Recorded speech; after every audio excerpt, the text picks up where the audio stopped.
Sa lahat, ito yung organic natin na talong guys. Ayan. Ayan. May dito pa. Nagsimula nang nagbunga. Hindi masyadong maganda ang katawan pero at least may magandang bunga. Medyo acidic ang lupa kasi. Hindi nakapaglaki ang katawan ng ating mga talong. Itong dito na portion ay sobrang liit.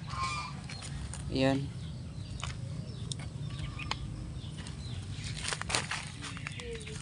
Mga maliliit, kailangan na nating habukan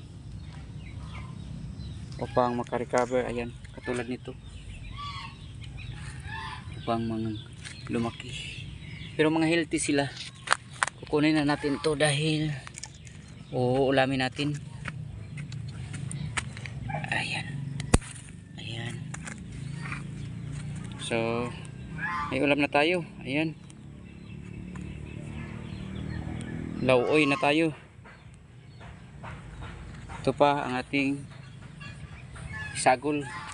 Yan, panghalo ng ating lauoy. So, may ulam na tayo ngayon. Yun lang po. God bless sa lahat. Happy farming.